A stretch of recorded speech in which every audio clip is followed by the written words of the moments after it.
Paz seja com todos, meus irmãos. Estou fazendo esse vídeo aqui, né, para vocês terem uma noção mais ou menos de como será a nossa próxima aula, né? Nossa próxima aula, segunda aqui, nossa grade, né, do curso. Na primeira semana, né, nós tivemos aquela reunião de alinhamento. E na segunda semana nós vamos ter o nosso estudo, né, de introdução, que é Romanos capítulo 1, do versículo 1 ao 7. O líder aqui sou eu. E na segunda hora, né, ou seja, na primeira hora,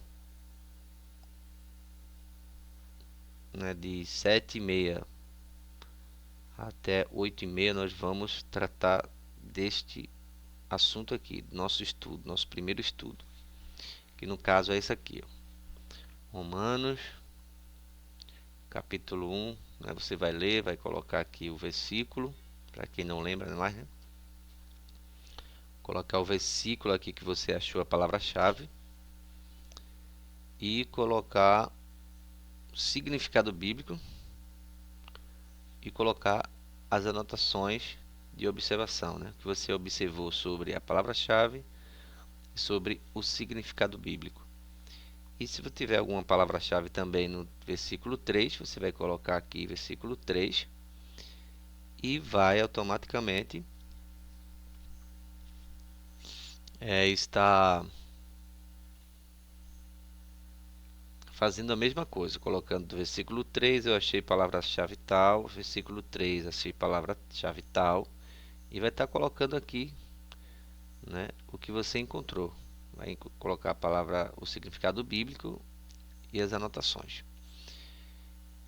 E na segunda hora nós vamos falar sobre como encontrar a palavra-chave, né, e também da carta, né, ao estudante.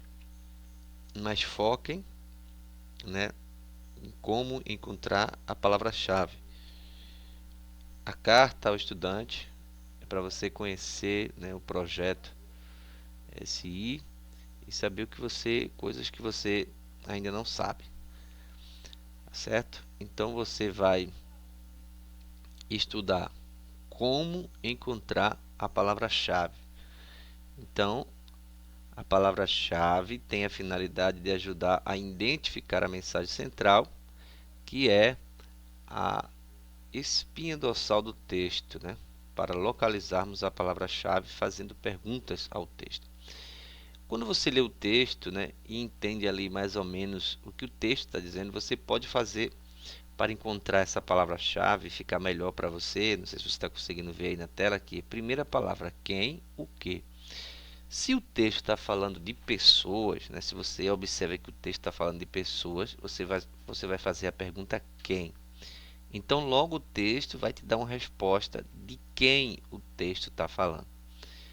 Logo em seguida, se o texto estiver falando de objetos, você vai colocar o que, né? E depois tem a palavra onde. Se foi uma pessoa que o texto está falando, então quem, aí vai obter a resposta. Por exemplo, aqui, né, Paulo, né? E onde, né? Aí aqui já vai dizer Paulo em tal lugar, como, né? Então Paulo em tal lugar, como, né? Ou fazendo o que, né? E quando foi que isso aconteceu e por que Paulo ou o objeto está fazendo isso. Então, isso aqui você vai ser um passo a passo para você encontrar a palavra-chave, né? Então, você vai ler esse material, preste bem atenção, vai ler esse material todo aqui para você identificar, né? Aprender a identificar a palavra-chave, porque os próximos estudos, né, não vai ter essa facilidade, então você vai ter que realmente estudar. Isso aqui é para abrir sua mente, né, para você ter uma noção. Eu aconselho vocês a informar equipes de estudos, né, para vocês poderem estar estudando isso junto, né. Tem pessoas que estão num grupo que tem várias pessoas dentro da própria casa. Então se reúnam para estudar, né? Não coloquem as mesmas respostas, mas se reúnam para estudar, tá certo? Aqui a carta, deixa eu ver aqui, ó. Carta ao participante. Então essa carta ao participante, queridos, você precisa ler isso aqui, tá certo? Isso aqui é muito importante, vai ter informações aqui preciosíssimas para você, tá certo? Durante todo esse nosso percurso, né, no SI. Não é grande, tá vendo? Não é grande. E aqui tem uma mensagem muito importante aqui, que é seu irmão em Cristo, pastor Cap James, né, diretor equipando servos internacionais. Está dizendo aqui, informação sem transformação produz fariseus e hipócritas. Então, amado, tenha certeza que aqui, ó, na nossa terceira semana, aí a gente vai tratar sobre, né, o estudo, que é Romanos 1, do 8 ao 15, né? E na segunda hora nós vamos falar sobre o capítulo de interpretação bíblica, o capítulo 1 e o capítulo 2. Então, na próxima aula você vai ler e fazer esse estudo e estudar como interpretar a Bíblia, capítulo 1 e 2.